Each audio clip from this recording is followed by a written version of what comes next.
Aku hanyalah seorang tukang servis motor listrik biasa, tapi seorang pelanggan malah menyuruhku untuk mengelaskan sebuah robot Gundam setinggi 5 meter. Dan harus selesai dalam waktu 2 hari. Karena dia mau memberikan ini kepada kakeknya sebagai hadiah pesta ulang tahun. Padahal sebenarnya dia hanya ingin memberikan sebuah model setinggi 50 cm. Tidak disangka dia malah kelebihan mengetik satu angka 0. Dan aku yang tidak tahu kebenarannya berpikir, membuat sebuah robot setinggi 5 meter dalam 2 hari, tingkat kesulitannya benar-benar sangat tinggi. Sayangnya, bayaran yang diberikan pelanggan terlalu banyak. Jadi aku bekerja lembur. Dan akhirnya 2 jam sebelum pesta ulang tahun dimulai, aku berhasil membuat robot Gundam yang diminta pelanggan.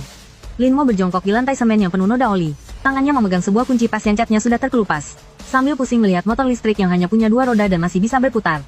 Lindsay, kampas rem ini sudah setipis kertas. Tolong carikan solusinya. Kalau diganti baru tidak sepadan. Pemilik motornya adalah seorang bapak pengantar makanan. Dengan wajah cemas melihat hitungan mundur pesanan di ponselnya. Pak, ini bukan cuma masalah kampas rem, piringan cakramnya juga sudah baret. Saya tambal pakai las saja ya, paling tahan 3 hari. Setelah 3 hari Bapak harus menggantinya. Kalau tidak, nanti mengeremnya harus pakai kaki. Linmo tidak memakai pelindung kepala, kacamata lasnya didorong ke atas dahi. Memperlihatkan sepasang matanya yang memerah karena sering begadang, namun sorotnya sangat jernih. Iya, tidak apa-apa, yang penting hari ini bisa jalan. Linmo menghela napas dan dengan terampil menyalakan obor las asetelena. Nyala api biru tiba-tiba berkobar, menerangi wajahnya yang bernoda jelaga hitam. Tahun ini dia berusia 24 tahun. Keluar dari universitas karena tidak sanggup membayar biaya kuliah. Ditambah lagi, dia merasa teori yang diajarkan di kampus terlalu lambat. Jadi dia berhenti kuliah dan mengambil alih bengkel bobrok ini. Di kota Zonghai yang penuh dengan peluang emas ini, hidupnya seperti sebuah lelucon. Tapi dia sendiri tahu, kalau benda yang terbuat dari logam sudah sampai di tangannya, tidak ada yang tidak bisa dia perbaiki. Bahkan terkadang, dia bisa mendengar suara napas logam. Tepat di saat obor las baru saja menyentuh logam. Ponselnya yang layarnya retak di atas kotak peralatan tiba-tiba bergetar. Linmo tidak memedulikannya dan melanjutkan pekerjaannya. Bekas lasannya halus seperti cermin, membentuk pola sisik ikan yang sempurna. Menggunakan keahlian seperti ini untuk memperbaiki motor listrik benar-benar menyia-nyiakan bakat. Ponselnya berbunyi 2 kali lagi. Linmo mematikan apinya. Dia melepas sarung tangannya, lalu mengelapkannya begitu saja pada celana kerjanya yang berminyak. Dia mengambil ponselnya. Di layar muncul sebuah notifikasi transfer masuk. Dana masuk sebesar 500.000 yuan. Tangan Linmo sedikit gemetar. Ponselnya hampir saja terlempar ke dalam drum oli bekas. Dia mengerjapkan mata, menghitung ulang angka nolnya sampai 3 kali. 50. 100.000. Ini bukan SMS penipuan. Ini adalah perubahan saldo yang nyata. Tak lama kemudian, sebuah nomor tak dikenal menelepon masuk. Latar suara di seberang sana terdengar berisik, samar-samar bisa terdengar. Suara seorang wanita yang berbicara dengan cepat dan cemas. Apakah ini Palin dari bengkel reparasi Bima Sakti? Saya Suking. Linmo menelan ludah, tenggorokannya terasa kering. Iya, saya sendiri, Anu. Apa Anda salah transfer barusan? Saya tidak menerima uang muka sebesar ini untuk perbaikan. Transfernya tidak salah. Saya melihat catatan pesanan Anda di aplikasi jagoan sekota. Anda adalah satu-satunya yang memiliki skor 50 dan menerima pesanan darurat. Apa Anda sudah menerima gambar desain yang saya kirim? Linmo membuka aplikasi pesannya. Memang ada satu file yang belum dibaca, dikirim beberapa menit yang lalu. Nama file, Kakek 70. Ulang tahun Akbar 2 model robot tempur Skyward 80. Saya mau Anda membuat benda ini dalam waktu 48 jam. Sisa pembayarannya masih 500.000 lagi. Setelah selesai dan lolos pemeriksaan, akan langsung dilunasi. 1 juta. Linmo merasa pembuluh darah di otaknya seperti mau meledak. Omzet tahunan bengkel bobroknya ini paling hanya 100 ribuan. 100 juta cukup baginya untuk membeli gubuk bobrok ini, lalu merenovasinya 3 kali. Sekalian membeli 2 ton paduan titanium untuk latihan. Nona Su, ini untuk membuat sebuah model. Linmo membuka filenya. Ini adalah sebuah gambar desain robot yang sangat detail. Gayanya lebih ke arah fiksi ilmiah hardcore, strukturnya rumit. Jelas sekali ini dibuat khusus oleh seniman profesional. Benar, sebuah model. Yang penting penampilannya harus pasti seperti aslinya. Detailnya harus realistis. Kakek saya adalah seorang ahli senior. Sekali lihat saja beliau bisa tahu bagus atau tidaknya. Buatan dari beberapa studio sebelumnya hanyalah sampah plastik. Pesanan mereka sudah saya batalkan. Anda bisa membuatnya atau tidak? Linmo menarik napas dalam-dalam. Pandangannya tertuju pada kolom parameter di sudut kanan bawah gambar itu. Skala, perbandingan 1:1. Tinggi 5.000 mili. Pupil mata Linmo langsung menyusut. 5.000 mm. Dia mendongak, melihat atap gubuknya yang bobrok ini. Tingginya mungkin hanya sekitar 6 meter. Nona Su, Anda yakin ukuran ini serius? Linmo bertanya dengan ragu-ragu. 5.000 mm. Ini bukan mainan yang bisa diletakkan di atas meja. Suking di sebelah telepon jelas sedang sibuk dengan hal lain. Bicaranya sangat cepat. Tentu saja serius. Semua parameternya harus sesuai dengan gambar rancangan. Ukuran, bentuk luar, dan catnya harus sama persis. Aku tahu waktunya mepet, makanya aku bayar 2 kali lipat. Bahannya kamu yang sediakan. Harus terlihat bertekstur dan berkualitas. Jangan coba-coba menipuku dengan bahan murahan yang terasa seperti plastik. Ingat, waktunya hanya 2 hari. Lusa jam 6 sore. Harus sudah diantar ke Villa Yunding di distrik Nanshan. Telepon pun ditutup. Linmo memegang ponselnya. berdiri di dalam bengkel reparasinya yang remang-remang, dikelilingi tumpukan ban bekas yang menggunung, dan roda gigi berkarat. Sinar matahari terbenam masuk melalui jendela yang pecah, menyinari wajahnya dan membuat bayangannya memanjang, model setinggi 5 meter. Dia memeriksa kembali gambar rancangan itu. Untuk pesanan model biasa, bahkan untuk orang super kaya sekalipun, biasanya mereka hanya memesan action figure besar berukuran 50 cm atau 1 meter. 5 meter. Ini sih patung, sialan. Naluri profesional Linmo membuatnya secara tajam menyadari keanehan pada gambar rancangan itu. Meskipun gambar rancangan ini diberi label sebagai model, tapi titik tumpu mekanis pada struktur internalnya dirancang dengan sangat rumit dan presisi. Kalau hanya untuk pajangan, kerangka internal serumit ini sama sekali tidak diperlukan. Orang yang menggambarnya jelas seorang ahli di bidangnya, atau dia langsung menjiplak cetak biru dari mesin berat sungguhan. Uang muka 500.000, sisa pembayaran 500.000, waktu pengerjaan 2 hari. Dia menghirup dalam-dalam asap rokok yang pedas, memutarnya di paru-paru untuk menenangkan diri. Menerima pekerjaan ini sama saja cari mati, tapi menolaknya itu bodoh sekali. Membuat cangkang setinggi 5 meter dalam 2 hari. Dan harus terlihat berkualitas. Linmo mengembuskan asap rokoknya, tatapan matanya perlahan menjadi menggila, karena dia mau yang berkualitas. Berarti aku tidak bisa pakai ranting dan busa. Harus pakai baja. Dia melirik mesin potong plasma di sudut ruangan yang sudah dia modifikasi. Sudut bibirnya menyunggingkan senyum gila, karena klien minta yang sama persis. Jangan salahkan aku kalau aku membuatnya sungguhan. Sementara itu, di kota Zonghai, CBD, kantor lantai atas Grup Su. Suki menutup telepon, dengan lelah memijat pelipisnya. Dia mengenakan setelan gaun adibusana dari Chanel, tapi itu sama sekali tidak bisa menutupi kecemasan di wajahnya. Kak King, sudah beres. Asistennya, Xiao Zhang, dengan hati-hati membawakan secangkir kopi. Sudah, aku menemukan seorang pengrajin tua di kota tua. Semoga saja dia bisa diandalkan. Su King menghela napas. Studio-studio sebelumnya benar-benar tidak bisa diandalkan. Hasilnya seperti mainan plastik. Kakek pasti akan memarahiku habis-habisan. Kali ini, aku sengaja mencari orang untuk membuat model berdasarkan gambar konsep badai merah yang bocor dari zona perang. Aku sudah memodifikasi versinya sedikit. Pokoknya harus spektakuler. Tapi, Xiao Zhang ragu sejenak. Parameter yang kita berikan sepertinya agak 5.000 mili. Suki melirik dokumen itu dengan tidak sabar. 5.000 mm. Memangnya kenapa? 50 cm, kan?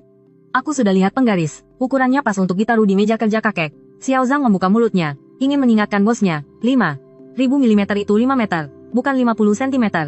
Tapi melihat raut wajah Suki yang seakan bisa meledak kapan saja. Ditambah lagi perusahaan sedang tertekan oleh pesaing akhir-akhir ini, dan sedang pusing 7 keliling. Akhirnya dia menelan kembali kata-katanya. Mungkin, bos ingin membuat yang super besar untuk diletakkan di taman. Suking tidak tahu kalau tindakannya yang terburu-buru barusan, ditambah dengan kesalahan fatal karena kelebihan satu angka 0, akan menimbulkan kehebohan besar di kota ini. Di dunia paralel ini, karena satu kesalahan ketik dari Suking, ditambah dengan kegigihan Linmo yang kaku, roda takdir pun tidak hanya mulai berputar. Dan seketika masuk gigi 5, sampai-sampai koplingnya terbakar merah. Malam tiba. Badai akan segera datang. Tempat pembuangan logam bekas di pinggiran utara kota Zonghai. Disinilah kuburan massal bagi bangkai-bangkai mesin. Magnet derek raksasa berputar-putar di udara. Seperti burung nasar, ia mencengkeram tumpukan baja yang bengkok. Sebuah pickup rongsokan yang semua bagiannya berisik kecuali klaksonnya menderu masuk ke tempat pembuangan. Dengan rem mendadak, mobil itu berhenti di samping tumpukan ekskavator bekas. Pak Tua Wang, buka pintunya. Ada bisnis besar nih. Linmo melompat turun dari mobil. Air hujan yang bercampur oli mesin seketika membasahi rambutnya. Pak Tua Wang si penjaga gerbang yang mengenakan mantel militer, menyipitkan mata untuk melihat siapa yang datang. Lin gila, kamu sudah gila ya datang tengah malam begini. Mau cari rongsokan apa lagi? Bukan cari rongsokan. Lin mau melemparkan sebungkus rokok. Itu baru saja dia beli dengan uang muka. Dan dia tidak merasa sayang sama sekali. Aku mau. Lengan hidrolik dari ekskavator Caterpillar yang sudah dibuang itu. Dan juga sasis utama dari truk berat bekas yang kalian dapatkan bulan lalu. Oh iya. Kipas turbin bertekanan tinggi yang diambil dari galangan kapal itu. Masih ada tidak? Pak Tua Wang menangkap rokok itu dan tertegun sejenak. Semuanya ada, tapi itu semua kan besi tua. Kamu mau buat apa? Melebur baja, membuat hadiah. Lin mau menyeringai, memperlihatkan giginya yang putih. Di tengah malam badai ini, senyumnya tampak sangat mengerikan, membuat hadiah ulang tahun untuk orang besar. 3 jam kemudian, di bengkel Bima Sakti. Lin Mo bertelanjang dada, memperlihatkan otot-ototnya yang ramping namun terbentuk jelas. Dia mengenakan topeng las yang tebal. Pistol las kelas industri di tangannya menyemburkan lidah api biru putih yang menyilaukan. Lembaran 5.000 mm cetak biru itu dia tempelkan di dinding. Di atasnya, penuh dengan rumus-rumus mekanika yang baru saja dia hitung. Model biasa cukup dibuat kerangkanya saja, cangkang kosong. Itu namanya asal-asalan. Sambil mengelas sasis, Lin Mo dengan cepat membangun model 3 dimensi di benaknya. Dalam pandangannya, potongan-potongan baja bekas ini seolah-olah memiliki nyawa. Lengan hidrolik ekskavator bukan lagi besi tua, melainkan struktur penopang utama kaki mecha. Sasis utama truk berat itu dia potong dan susun ulang, menjadi tulang rusuk mecha. Kipas turbin bertekanan tinggi itu, dia masukkan ke bagian punggung mecha sebagai pendorong simulasi. Klien bilang, harus terlihat nyata.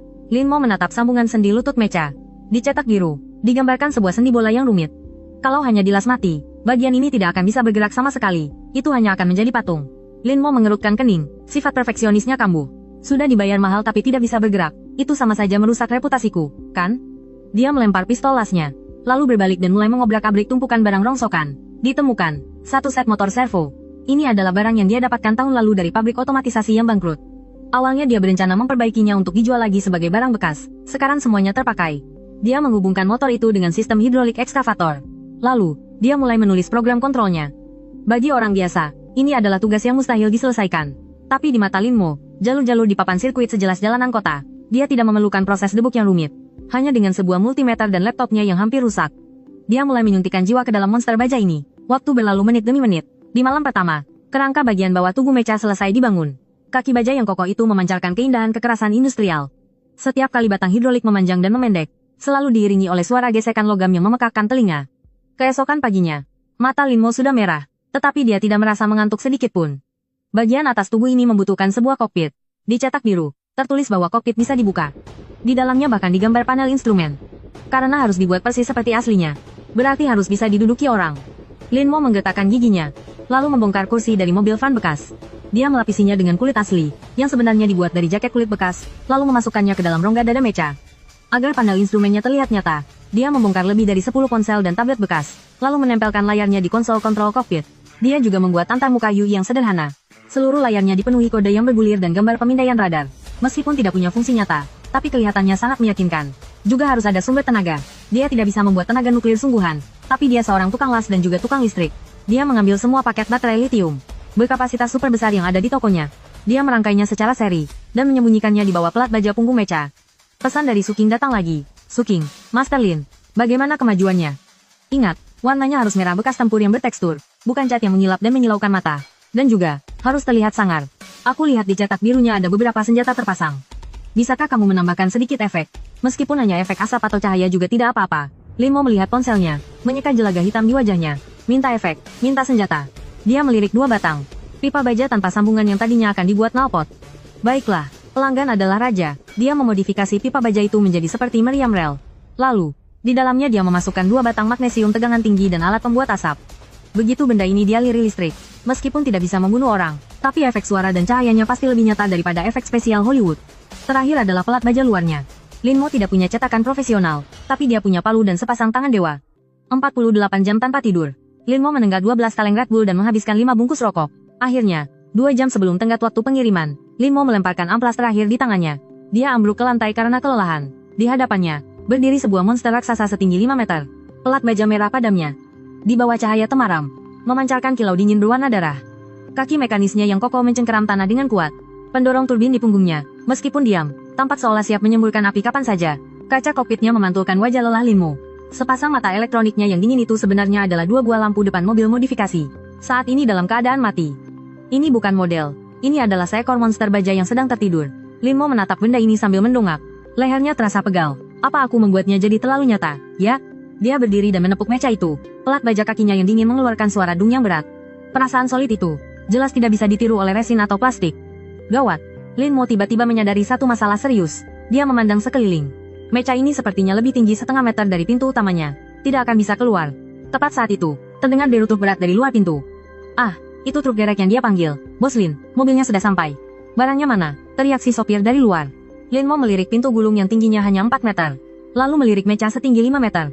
Terakhir dia melirik ponselnya, menatap sisa pembayaran sebesar 500.000 yang akan segera masuk. Tatapannya menajam. Dia menyambar mesin las plasma di sebelahnya dan bergegas ke atapnya. Demi uang, hancurkan rumah. 10 menit kemudian, diiringi suara memekakkan dari logam yang dirobek, seluruh atap seng bengkel itu pun terlepas. Lengan derek raksasa perlahan turun, mengaitkan cincin pengait di punggung mecha. Saat kabel baja menegang dan mengeluarkan suara berderit kencang, mecha merah itu perlahan terangkat dari tanah, melayang di udara. Cahaya bulan menyinari pelat bajanya yang estetis dan brutal, bagaikan dewa perang yang turun dari langit. Beberapa orang yang pulang larut malam melewati ujung gang. Mereka semua terpana. Anjir, apa itu? Transformers. Lagi syuting film, ya? Lin Mo berdiri di dalam tokonya yang sudah seperti reruntuhan. Sambil masih memegang alat pemotong atap, dia berteriak kepada operator derek, hati-hati. Jangan sampai terbentur. Kalau benda ini jatuh, fondasi di seluruh area ini bisa amblas. Sopir itu ketakutan sampai tangannya gemetar. Mecha itu bergoyang di udara, dan salah satu lengan mekanisnya tanpa sengaja menyerempet tiang lampu di pinggir jalan. Tiang lampu baja setebal mangkuk itu langsung patah seperti biskuit renyah dihantam oleh lengan mekanis itu. Bunga api memercik. Lin Mo dengan cepat mengeluarkan ponselnya. Aku mengirim pesan WeChat ke Suking. Nona Su, barang sudah di jalan. Untuk menjaga kesan misterius, saya membungkusnya dengan 5 lapis kain merah. Oh ya, benda ini agak berat. Sebaiknya Anda minta pihak villa untuk memperkuat fondasinya sedikit. Selesai mengirim pesan, Lin Mo menatap truk trailer besar yang banyak kempes setengah karena memuat meca itu. Tiba-tiba muncul perasaan tidak enak yang kuat di hatinya. Seharusnya tidak akan terjadi apa-apa, kan?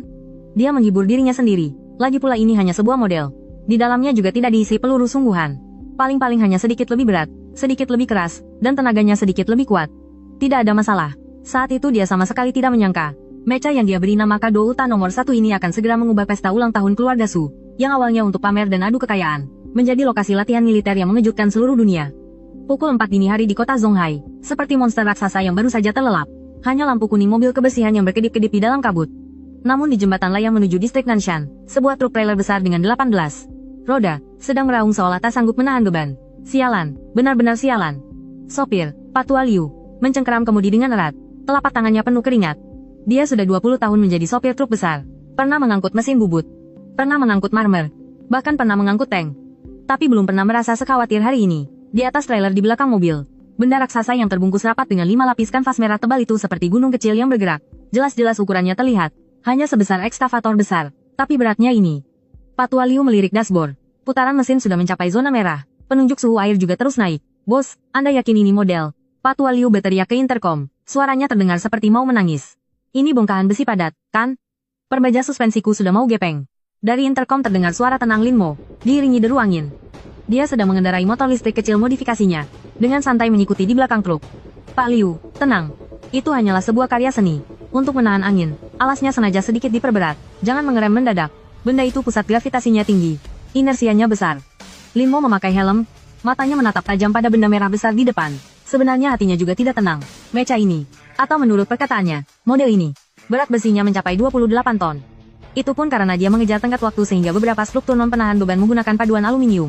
Jika seluruhnya terbuat dari struktur baja, truk ini mungkin sudah mogok dari tadi. Diperberat sedikit untuk menahan angin. Patua Liu memutar bola matanya di dalam kabin. Mana ada orang menahan angin pakai puluhan ton besi. Truk itu meraung turun dari jalan layang, memasuki distrik Nanshan. Kondisi jalan di sini berubah. Jalan aspalnya hitam mengilap. Di kedua sisi jalan bukan lagi toko-toko tua, melainkan pohon-pohon platane Prancis yang dipangkas rapi. Villa Puncak Awan adalah kawasan orang kaya paling elit di Zonghai. Jika orang yang tinggal di sini sampai tersandung, ekonomi seluruh kota bisa bergetar hebat. Lin Mo mengendarai motor listriknya, melihat pemandangan sekitar yang semakin mewah, tapi di dalam hatinya hanya memikirkan satu hal, asalkan pesanan ini selesai dibayar, bengkelku bisa bangkit kembali. Dia bahkan bisa memasang AC yang layak di bengkel. Jadi saat musim panas, dia tidak perlu lagi memperbaiki kendaraan sambil bertelanjang dada. Villa Puncak Awan, kediaman keluarga Su. Para pelayan sedang memotong rumput dan menata bunga. Aula perjamuan yang besar menggunakan desain jendela kaca dari lantai ke langit-langit, sehingga bisa langsung melihat pemandangan laut di kejauhan. Su King berdiri di balkon lantai 2, memegang ponsel di tangannya. Buku-buku jarinya memutih. Dia tidak tidur semalaman. Su King masih menunggu model butut itu. Sebuah suara datang dari belakang. Wang Yue mengenakan piyama sutra. Di tangannya ada segelas air Evian yang mahal, dan di wajahnya terpampang senyuman palsu khasnya, yang membuat orang ini menamparnya. Urusanku bukan urusanmu, jawab Su King dengan dingin, tanpa menoleh. Heh, aku memang tidak mau ikut campur. Tapi kamu tahu kan sifat kakek. Wang Yue berjalan ke pagar, melihat para pelayan yang sibuk di bawah. Ulang tahun ke-70 kali ini, Paman Chen dari distrik militer juga akan datang. Kakek paling menghargai ketulusan dan teknologi. Aku sampai menggunakan koneksi dari negara Yingjiang sana, berhasil mendapatkan model baju zirah prajurit rangka luar terbaru. Meskipun modelnya hanya setinggi 10 cm, tapi itu dibuat berdasarkan perlengkapan yang dipakai pasukan khusus mereka. Dibuat dengan detail 1:1 dan diperkecil, cetakan logam utuh, bahkan sendinya bisa digerakkan. Wang Yue sengaja berhenti sejenak, sambil menatap Su King dengan tatapan kasihan. Kudengar kamu minta tolong tukang servis motor aki untuk membuatnya, dan mau dibuat setinggi 5 meter. Su King, apa otakmu sudah korslet? Busa plastik setinggi 5 meter. Kamu mau membuat kakek kena serangan jantung, ya? Su King menggigit bibirnya, hatinya tiba-tiba terasa cemas. Dia memang sudah kalut dan asal pilih. Meskipun Lin Mo itu ratingnya tinggi, tapi bagaimanapun juga dia bekerja di bengkel. Bagaimana tahu yang diantar nanti adalah benda besar dari bubur kertas, atau cangkang kaleng yang dicat dengan cat murahan. Dia tidak berani membayangkan pemandangan itu. Tepat pada saat itu, dari jalanan gunung di kejauhan, tiba-tiba terdengar deru mesin yang rendah dan menggelegar seperti guntur.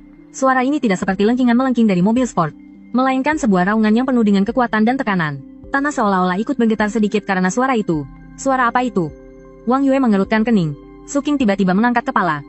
Di ujung gerbang utama villa, sebuah truk flatbed besar dan berat perlahan-lahan berbelok di tikungan. Truk itu sangat besar, bahkan di jalanan villa yang lebar sekalipun. Truk ini jadi terlihat sesak. Dan yang paling membuat orang tidak bisa berpaling adalah yang ada di bak truknya. Benda raksasa yang terbungkus terpal merah menyala itu. Kain merah itu berkibar di tiup angin pagi, menampakkan siluet bersudut tajam di bawahnya. Saat truk itu mendekat, sebuah tekanan yang tak bisa dijelaskan tiba-tiba terasa. Gelas air di tangan Wang Yue sampai bergoyang. Airnya tumpah. Hadiahku sudah sampai. Suki menarik napas dalam-dalam. Meskipun dalam hati dia sangat panik, tapi di mulut tidak boleh kalah.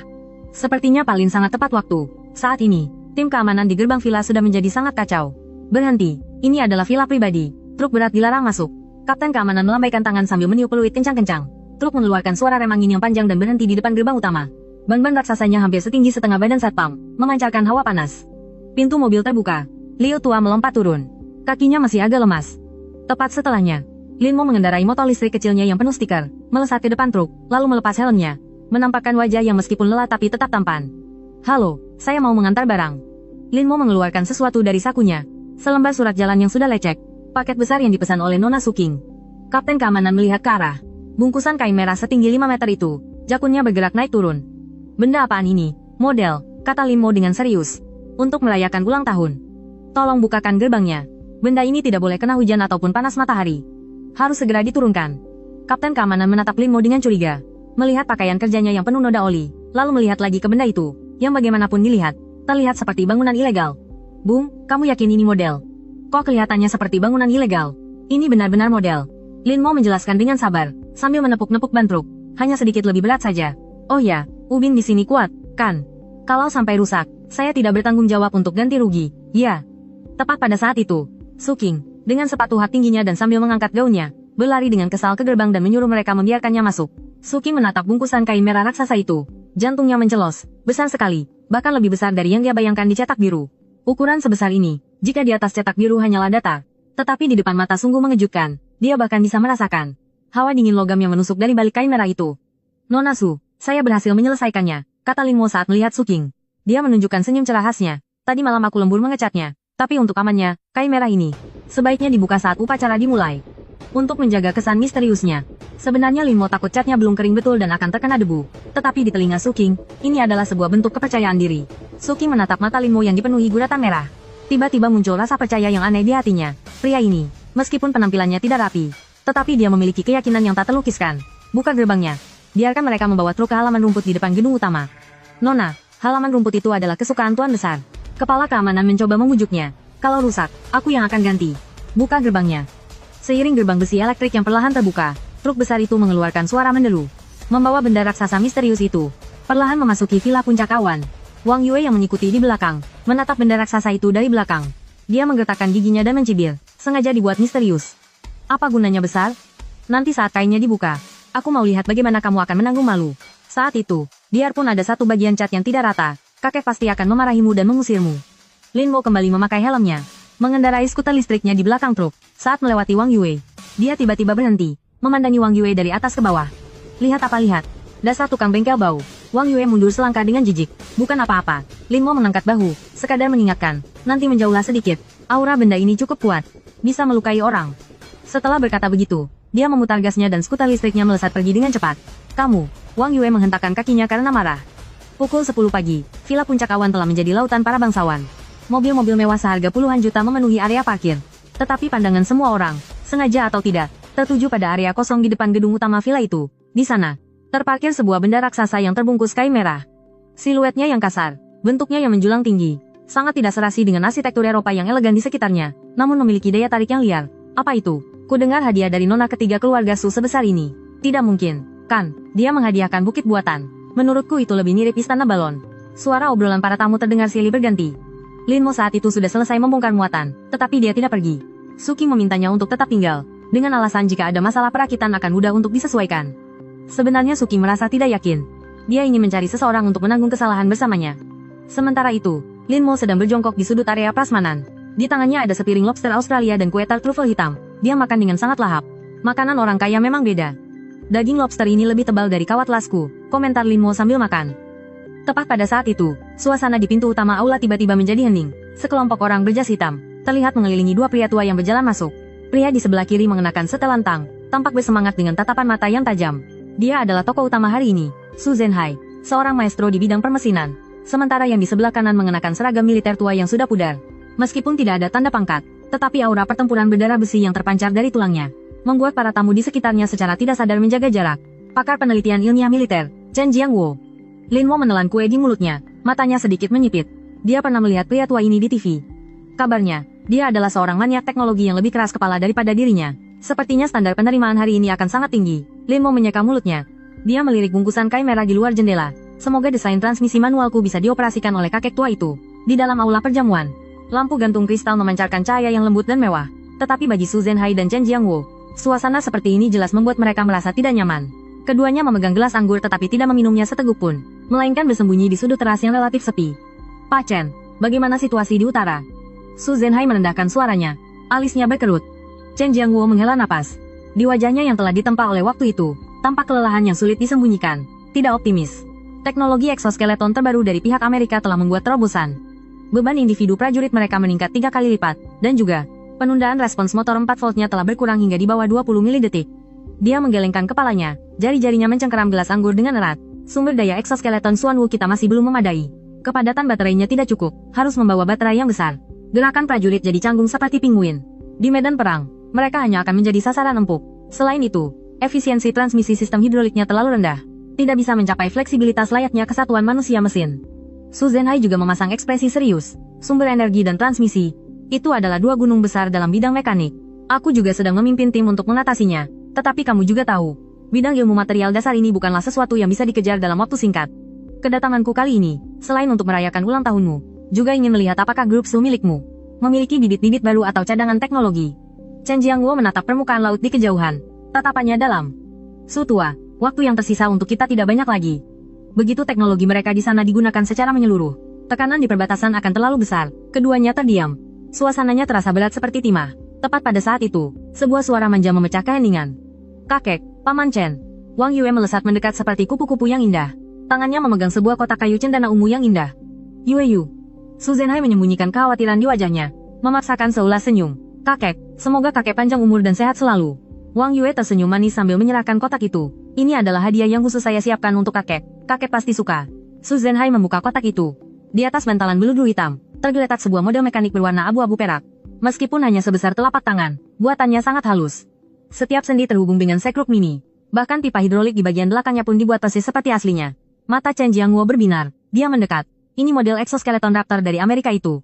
Paman Chen hebat sekali. Wang Yue mengangkat dagunya dengan bangga. Tidak lupa melirik sekilas ke arah yang tidak jauh. Tempat Su Qing sedang duduk dengan gelisah. Ini aku minta tolong teman dari laboratorium industri militer di Amerika untuk mendapatkan model edisi terbatas ini. Bukan hanya penampilannya, struktur internalnya juga diperkecil sepenuhnya sesuai dengan cetak biru aslinya. Kakek bisa lihat desain sendi lututnya.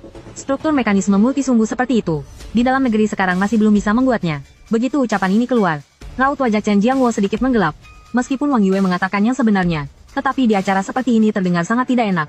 Su Zhenhai justru tidak marah, malah memakai kacamata bacanya. Mengambil model itu dan mengamatinya dengan saksama, bahkan menggerak-gerakkan sendinya dengan jari, memang sangat canggih.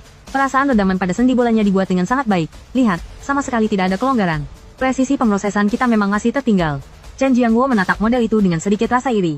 Meskipun ini hanya sebuah model, tetapi standar industri di baliknya membuat orang mau tidak mau jadi kagum. Wang Yue benar-benar niat. Hadiah ini sangat berharga sebagai referensi, dan mendapat pujian dari 2 orang hebat. Ekor Wang Yue serasa mau terangkat sampai ke langit. Para tamu di sekitar juga berkerumun untuk memujinya. Benar-benar hebat Nona Wang.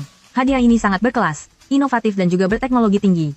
Jauh lebih baik daripada memberikan emas, perak, atau giok. Wang Yue menikmati pujian dari semua orang. Tiba-tiba, dia mengubah topik pembicaraan, melihat Su Qing di sudut ruangan, dan sengaja meninggikan suaranya. Astaga, Kak Sepupu, mana kadomu? Tadi aku melihat benda besar yang dibungkus kain merah di depan pintu itu. Jangan-jangan itu kejutan yang kamu siapkan, ya? Sontak, tatapan semua orang terpusat pada Su Qing. Seharusnya dia yang menjadi pusat perhatian. Tetapi saat ini dia merasa seperti narapidana yang menunggu hukuman dijatuhkan. Dia sudah menghubungi Lin Mo 3 kali untuk meminta buku panduan. Namun, Lin Mo hanya membalas 1 kalimat. Jangan panik, sedang mengunggah file. Sekarang menghadapi provokasi Wang Yue, Su Qing hanya bisa memberanikan diri dan melangkah maju. Kakek, Paman Chen, aku juga menyiapkan sebuah model mekanik. Su Zhenhai menjadi tertarik. Di mana? Ada di luar sana. Su Qing menunjuk keluar jendela besar. Semua orang melihat ke arah yang ditunjuknya. Saat itu, sinar matahari sangat cerah. Benda setinggi 5 meter, yang terbungkus kain merah itu, menebarkan bayangan besar di atas halaman rumput. Dibandingkan dengan benda berteknologi tinggi yang kecil dan indah di tangan Wang Yue, benda di luar ini terlihat kasar dan berukuran raksasa. Besar sekali. Chen Jiangguo mengerutkan kening. Ini patung transformer dari mana yang dia bawa ke sini? Wang Yue tidak bisa menahan tawa. Kak sepupu, kamu tidak ditipu oleh tukang dekorasi, kan? Ini kelihatannya seperti patung gabus yang biasa dipajang di depan mall. Wajah Su King memerah karena panik. Dia membantah dengan suara keras. Ini terbuat dari logam dan dibuat khusus. Tawa Wang Yue semakin menjadi-jadi. Sebongkah logam sebesar ini, memangnya berapa harganya? Menurutku ini hanya cangkang kosong dari seng, kan? Kak sepupu, niatmu memang baik. Tetapi soal selera itu, para tamu juga mulai berbisik-bisik. Tatapan mereka penuh dengan ejekan. Menurut mereka, ini benar-benar sebuah lelucon. Seorang putri kaya yang tidak tahu apa-apa, demi mencari perhatian, membuat benda besar yang tidak ada gunanya. Raut wajah Su Zhenhai juga menjadi sedikit tidak senang. Dia selalu bersikap serius, dan paling tidak suka dengan gaya pamer untuk menarik perhatian. Karena sudah ada di sini, ayo kita lihat saja, kata Su Zhenhai dengan datar. Nadanya tidak menunjukkan suka atau duka.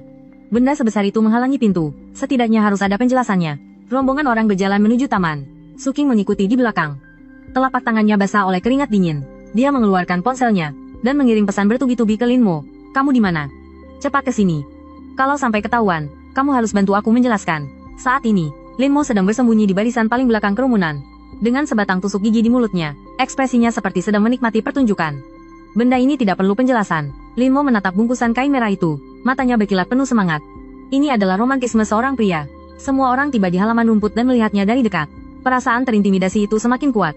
Ketinggian 5 meter, setara dengan tinggi bangunan 2 lantai. Kak sepupu, buka saja. Wang Yue melipat tangannya di dada. Dengan sikap siap menonton lelucon. Biar kami lihat. Benda berharga setinggi 5 meter ini sebenarnya benda ajaib macam apa? Su King berdiri di bawah kain merah itu. Tali penariknya ada di samping tangannya. Dia menarik napas dalam-dalam, menutup matanya. Matilah sudah. Lin Mo, kalau kamu berani menjebakku, aku jadi hantu pun tidak akan melepaskanmu. Su King menarik talinya dengan kuat. Kain kanvas merah raksasa itu meluncur turun seperti air terjun. Tidak ada suara gesekan busa seperti yang dibayangkan. Tidak ada juga suara lembaran besi murahan yang bergetar. Kain merah itu jatuh ke tanah, mengeluarkan suara gedebuk yang teredam. Setelah itu, suasana menjadi hening total. Ratusan orang di sana, termasuk Su Zhenhai dan Chen Jiangguo. Pada saat itu semuanya terdiam. Sinar matahari menyinari benda raksasa itu tanpa penghalang. Itu adalah sebuah mecha humanoid raksasa berwarna merah gelap. Teksturnya mat. Ini bukan jenis yang permukaannya licin, seperti miniatur anime berbahan plastik. Inilah puncak dari dunia industri. Berdiri di hadapannya, semua orang merasa diri mereka kecil seperti seekor semut. Senyuman di wajah Wang Yue membeku. Mulutnya ternganga begitu lebar sampai sebutir telur bisa masuk. Model 10 cm yang indah di tangannya. Saat ini di hadapan benda besar ini, terlihat seperti mainan kekanak-kanakan. Kacamata Su Zhenhai hampir saja merosot. Dengan gemetar dia maju selangkah. Mengulurkan tangan ingin menyentuh zira dingin itu, tetapi sedikit tidak berani. Sang kakek begitu gembira hingga bicaranya tidak karuan. Reaksi Chen Jiangguo, sebagai seorang tentara, dia memiliki intuisi alami terhadap benda semacam ini. Itu bukan tatapan mengagumi karya seni. Itu adalah tatapan melihat sebuah senjata. Las-lasan ini. Chen Jiangguo berjalan cepat ke arah betis mecha itu. Dia berjongkok, menatap sambungan di salah satu panel zirahnya. Inilah sisik ikan. Bukan, inilah penetrasi dalam. Pelat baja setebal ini, bagaimana bisa dilas begitu rata? Sama sekali tidak ada deformasi panas. Dan juga desain jalur hidrolik ini. Su Zhenhai juga ikut mendekat. Tanpa memedulikan citranya, dia tiarap di tanah. Ini desain redundan sirkuit ganda. Ya Tuhan. Ini pemasangan kabel selevel buku teks. Ini bukan buatan seorang pembuat model. Ini adalah karya seorang insinyur mesin. Mereka berdua mengelilingi kaki mecha itu beberapa kali. Mulut mereka terus mengucapkan istilah-istilah teknis. Para tamu di sekitar sama sekali tidak mengerti. Tapi mereka semua bisa melihat keterkejutan kedua orang penting itu. Su King membuka matanya, melihat reaksi semua orang, terutama saat melihat Wang Yue. Ekspresinya yang masam seperti habis menelan lalat, membuat beban di hati Su King akhirnya terangkat. Bagaimana? Dibandingkan dengan mainan kecilmu itu, kira-kira kakek lebih suka yang mana? Wajah Wang Yue pucat pasi. Tapi dia tidak mau menerima kekalahan. Dia tidak percaya seorang tukang servis aki bisa membuat benda seperti ini. Hemhe, ini cuma cangkang yang lebih besar saja, seru Wang Yue. Apa gunanya penampilan luar yang mirip? Di dalamnya pasti kosong, atau diisi dengan besi tua. Kakek, benda ini pasti tidak bisa bergerak. Ini cuma pajangan. Dia menoleh, menatap Su King dengan tatapan jahat. Kakak sepupu, karena kau membuatnya begitu nyata, apa kau berani membuka kokpitnya dan biarkan kami melihat? Atau coba gerakan sedikit? Begitu kalimat itu keluar, Su Zhenhai dan Chen Jiangguo juga menatap Su King. Memang benar, sebagus apapun penampilannya, kalau benda ini mati, maka ini hanyalah sebuah patung yang mewah. Jantung Su King berdebar kencang lagi. Mana dia tahu benda ini bisa bergerak atau tidak? Tepat pada saat itu, ponselnya berbunyi ting. Pesan dari Lin Mo akhirnya datang. File instalasi app sudah kukirim padamu. Setelah diinstal, sambungkan ke Bluetooth. Kata sandinya 123456. Ingat baik-baik. Jangan tekan tombol merah kekuatan penuh itu. Itu, uhuk-uhuk. Mode atraksi. Takutnya nanti para orang tua kaget. Suking menatap layar ponselnya, jarinya sedikit gemetar. Dia mengangkat kepalanya, melirik ke arah kokpit yang tinggi di atas sana. Lalu melirik tatapan menantang Wang Yue. Baiklah, akan kubuka. Suking membuka aplikasi itu. Jarinya menekan tombol mulai yang besar. Terdengar suara rendah. Suara dengungan seolah datang dari neraka yang paling dalam. Seketika bergema di seluruh puri. Itu adalah getaran udara yang disebabkan oleh arus listrik yang melewati motor bertenaga tinggi. Di bawah pelindung wajah hitam di kepala Mecha, dua cahaya merah padam tiba-tiba menyala. Bagaikan iblis yang membuka matanya. Diikuti dengan pelepasan gas bertekanan tinggi. Pelat baja di dada Mecha perlahan bergeser ke samping, memperlihatkan bagian dalam yang penuh dengan panel instrumen dan kokpit dengan proyeksi holografik. Pada saat yang sama, sebuah tangan mekanik raksasa, diiringi dengan suara presisi dari motor, perlahan turun di hadapan Suking dan membuka telapak tangannya. Seluruh tempat menjadi sunyi senyap. Hanya model 10 cm di tangan Wang Yue yang jatuh ke tanah dengan bunyi tak dan salah satu kakinya patah.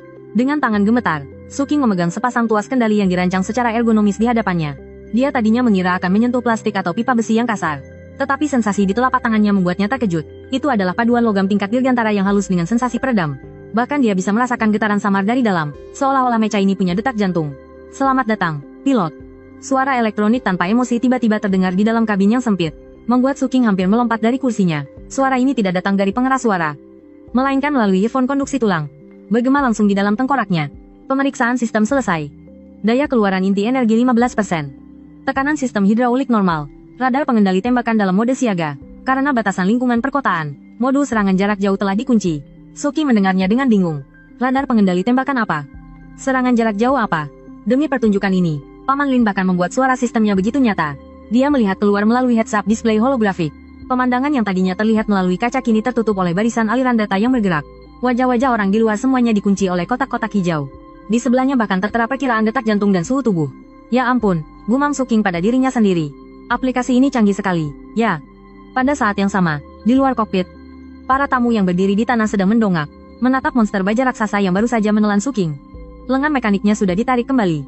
Pintu kokpit tertutup dengan rapat, mengeluarkan suara kunci kedap udara yang menyesakan. Suara Wang Yue menjadi tajam dan menusuk karena cemburu.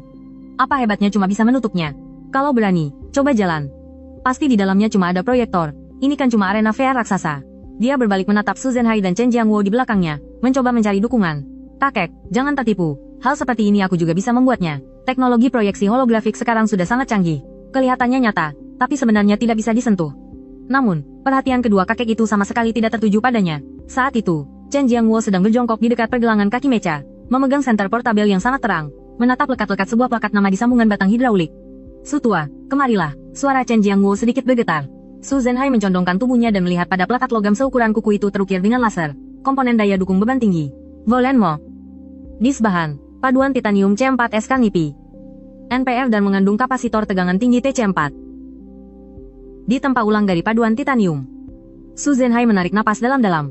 Teknik seperti ini hanya bisa dilakukan oleh tungku peleburan vakum milik badan antariksa, kan? Bagaimana dia melakukannya? Dan lihatlah titik las ini. Tekstur sisik ikannya. Ini dilas dengan tangan. Tidak mungkin. Tangan manusia tidak mungkin membuat tekstur seperti ini. Bukan hanya itu. Chen Jiangwo menunjuk ke sebuah kabel di sebelahnya. Ini adalah lapisan pelindung kabel superkonduktor grafin. Meskipun bagian luarnya dibalut selotip isolasi dan terlihat kampungan, tetapi dari rasanya, di dalamnya mengalir arus listrik DC tegangan tinggi. Palsu. Kalau ini hanya model, siapa yang akan menyalakannya dengan listrik tegangan tinggi?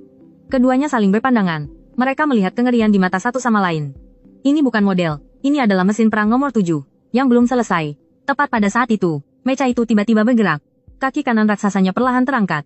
Meskipun gerakannya agak lambat, tetapi tekanan angin yang ditimbulkan saat puluhan ton beratnya terangkat dari tanah, langsung menerbangkan rambut palsu dan topi orang-orang di sekitarnya, diiringi oleh deru motor 4 volt. Kaki mekanik raksasa itu melangkah maju. Halaman rumput langsung amblas, tanah muncrat, dan seluruh tanah di puri itu ikut bergetar. Gelas-gelas di meja perjamuan berjatuhan, kerumunan orang berteriak ngeri dan mundur. Wang Yue sangat terkejut hingga sepatu hak tingginya terkilir. Dia langsung jatuh terduduk di tanah, wajahnya pucat pasi seperti kertas. Di dalam kokpit, Suking juga berkeringat dingin. Aku hanya mendorong tuas kendali sedikit. Tak kusangka reaksi raksasa ini begitu hebat. Tiba-tiba ponselnya berdering. Suking dengan panik menjawab telepon. Bahkan sebelum dia sempat berbicara, suara panik Lin Mo terdengar dari seberang. Terdengar juga suara kunyahan di latar belakang. Nona Su, aku melihat mechanya bergerak. Ada satu hal yang aku lupa memberitahumu. Lin Mo, kenapa benda buatanmu ini sangat sensitif? Aku hampir menabrak pohon. Suking berteriak dengan suara pelan. Lalu, Tombol di sini terlalu banyak. Mana yang untuk mengontrol gerakan? Itu semua tidak penting. Kamu cukup dorong tuasnya saja. Pengoperasiannya sangat mudah. Lin Mo menelan kue di mulutnya. Dia berkata dengan tidak jelas. Yang paling penting, ada penutup merah di sisi kananmu. Buka penutupnya. Di dalamnya ada tombol merah. Jangan pernah menekan yang itu. Su Qing menunduk dan benar-benar melihat penutup merah yang mencolok itu. Di atasnya ada tulisan tangan yang miring-miring dengan spidol. Ini apa? Itu untuk merayakan ulang tahun kakekmu. Mode meriam salut yang sudah disiapkan. Lin Mo menjelaskan. Aku berpikir karena ini pesta ulang tahun, harus ada sesuatu yang meriah, kan? Jadi, aku memasang 2 batang magnesium yang dimodifikasi dan tabung asap di lengan mecha. Tetapi, aku belum sempat menyetel sirkuitnya. Dayanya mungkin sedikit lebih besar. Meriam salut. Mata Su Qing berbinar. Saat ini, Wang Yue di luar, meskipun terduduk di tanah, masih keras kepala. Memangnya kenapa kalau bergerak, lambat dan berat seperti kura-kura, pasti dikendalikan dari jarak jauh. Su Qing sama sekali tidak bisa mengemudikannya. Su Qing mendengar teriakan dari luar. Sistem audio mecha ini ternyata sangat bagus. Lin Mo, apakah meriam salut ini aman? Ini hanya mengeluarkan cahaya dan asap, kan? Secara teori. Lin Mo menggaruk kepalanya. Selama tidak diarahkan ke orang, ditembakkan ke tempat terbuka, seharusnya terlihat bagus. Seperti kembang api ukuran besar. Su Qing menutup telepon. Kalau ini kembang api, maka aku akan membuat si Wang Yue yang menyebalkan itu diam. Dia menarik napas dalam-dalam, melalui, mengunci sasaran di kejauhan. Sebuah gunung buatan di tepi puri. Jaraknya 200 meter dari kerumunan, benar-benar aman. Wang Yue, karena kamu mau lihat keramaian, maka akan kutunjukkan pertunjukan yang hebat. Su Qing tiba-tiba membuka penutup yang bertuliskan kebenaran. Ibu jarinya menekan tombol itu dengan keras. Pada saat yang sama, di sudut puri, Lin Mo yang sedang memakan potongan kue Black Forest keduanya, tiba-tiba melihat mecha itu mengangkat lengan kanannya. Cincin pengumpul energi di telapak tangannya mulai bersinar dengan cahaya biru yang menyilaukan.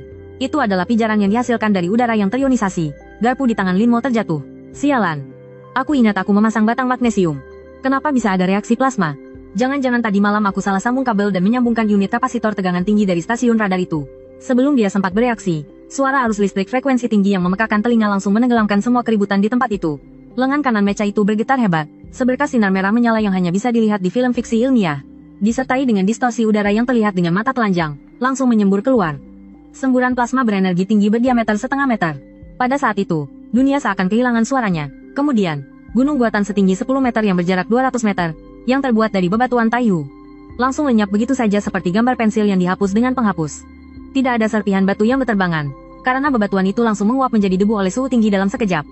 Sinar itu menembus gunung buatan, kemudian meratakan hutan kecil di belakangnya, dan akhirnya menghantam dinding pelindung di tepi puri, meninggalkan lubang besar yang tepiannya meleleh menjadi seperti kaca. Di dalam kokpit, Su Qing menatap ke depan dengan tatapan kosong. Kembang api itu sepertinya sedikit terlalu dahsyat. Puri menjadi sunyi senyap. Semua orang ternganga, membeku dalam posisi mereka sedetik yang lalu. Wang Yue terduduk di tanah. Dia sudah ketakutan sampai tertegun. Meskipun sinar itu tadi jauh darinya, tapi aura kehancuran itu membuatnya merasakan ketakutan akan kematian. Chen Jiangwo adalah orang pertama yang sadar. Dia tiba-tiba menoleh ke arah Su Zhenhai. Sepasang mata tuanya yang telah melihat banyak hal itu kini dipenuhi urat merah dan kegilaan. Su tua, dasar kau rubah tua licik. Chen Jiangwo mencengkeram kerah baju Su Zhenhai. Liurnya berhamburan karena terlalu bersemangat. Kamu mengeluh miskin padaku. Kamu bilang teknologimu terhambat. Ini apa? Ini adalah mecha taktis perorangan. Ini meriam plasma portabel. Dan kau beraninya menyebut ini model. Su Zhenhai juga pusing karena guncangan itu. Dia melihat lubang besar yang masih berasap di kejauhan, dan berkata dengan gemetar, Chen tua, percayalah padaku. Aku benar-benar tidak tahu. Kalau ini hasil penelitian keluarga kami, apa aku sampai tidak bisa membuat model 10 cm saja. Chen Jiangwo melepaskan tangannya, dan segera dari dalam sakunya, mengeluarkan ponsel komunikasi rahasia berwarna merah. Tangannya gemetar hebat, sampai salah menekan beberapa kali sebelum nomornya tersambung. Aku Chen Jiangwo. Segera kirim 1 batalion pasukan kemari. Lacak koordinatku. Di sini muncul sebuah, bukan, 1 unit, senjata strategis yang dapat mengubah peta perang di masa depan. Bawa rudal anti pesawat, dan tutup area 10 kilometer di sekitar sini untukku. Seekor burung pun tidak boleh terbang keluar. Setelah menutup telepon, Chen Jiangwo berbalik, dengan tatapan seperti melihat tanda, tidak. Seperti melihat sumber daya strategis tingkat harta karun negara. Menatap lekat mecha yang masih mengepulkan uap panas itu. Natsu King, jangan bergerak. Teriak Chen Jiangwo, suaranya pecah karena terlalu bersemangat. Hei, kamu. Cepat ambil bantalan empuk dan letakkan di bawah kaki mecha itu. Jangan sampai tergores. Ini barang berharga. Saat ini, Su Qing yang ada di dalam kokpit, melihat pemandangan kacau balau di luar, lalu menatap ibu jarinya yang masih sedikit gemetar. Lin Mo. Su Qing rasanya ingin menangis tapi tak bisa. Kau sebut ini tembakan kehormatan. 10 menit yang lalu, Tempat ini masih menjadi pusat sosialita termewah di kota Zonghai. Para sosialita memegang sampahnya sambil bergosip. Para pebisnis besar saling bertukar kartu nama. Dan sekarang, tempat ini telah diambil alih oleh seragam hijau militer. 3. Helikopter bersenjata berputar-putar di atas kepala. Suara baling-balingnya memekakan telinga membuat kaca bergetar. Puluhan truk militer memblokir semua pintu keluar villa. Prajurit bersenjata lengkap memasang garis polisi berwarna kuning. Semua tamu dikumpulkan di salah satu sudut aula perjamuan. Semua ponsel disita. Setiap orang harus menandatangani perjanjian kerahasiaan tingkat tertinggi. Selebgram yang tadi siaran langsung, ponselnya sudah diinjak hingga hancur. Sekarang ia berjongkok di sudut sambil gemetar ketakutan. Sebenarnya apa yang sedang terjadi? Aku kan hanya datang untuk makan. Diam, tidak lihat lencana itu. Itu orang-orang dari markas komando. Di tengah kerumunan, Su King pun diminta keluar dari dalam kokpit. Dia berdiri di halaman rumput seperti anak SD yang berbuat salah.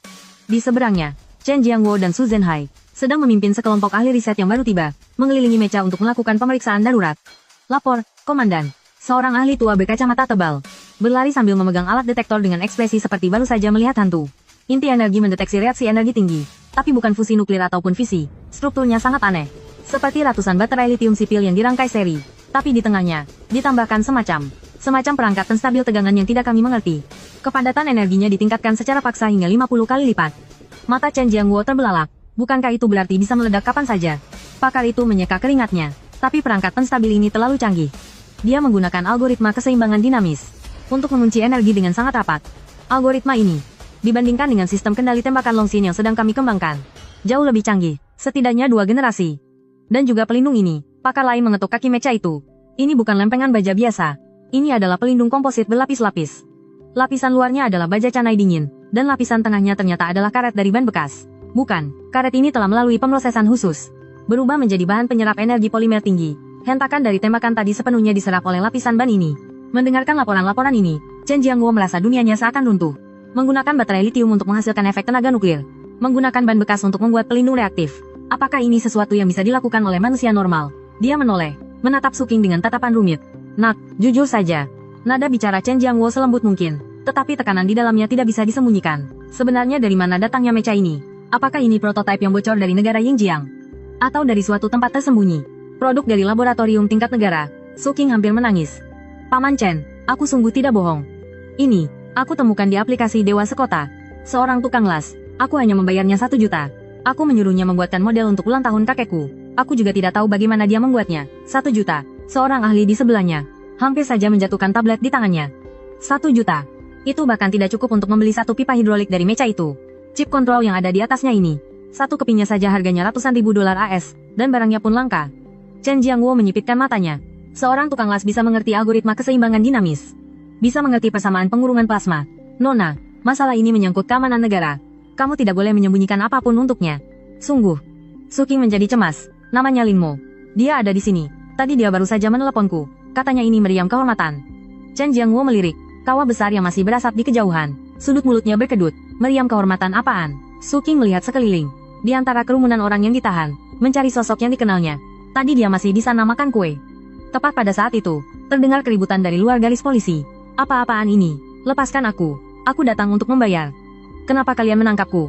Terlihat 2 prajurit pasukan khusus bersenjata lengkap sedang memegangi seorang pemuda yang mengenakan pakaian kerja penuh noda oli sambil berjalan ke arah sini.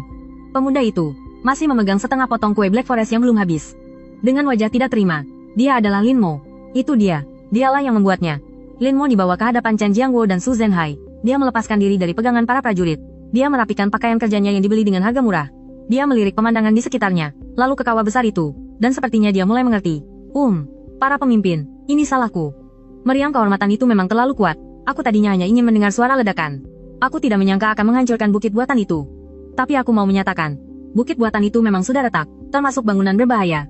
Aku ini membantu kalian menghilangkan bahaya tersembunyi. Chen Jiangwo mengamati pemuda ini dari atas ke bawah. Terlalu biasa. Biasa saja. Seperti montir yang ada di bengkel pinggir jalan. Pekerja biasa yang bisa ditemui di mana saja.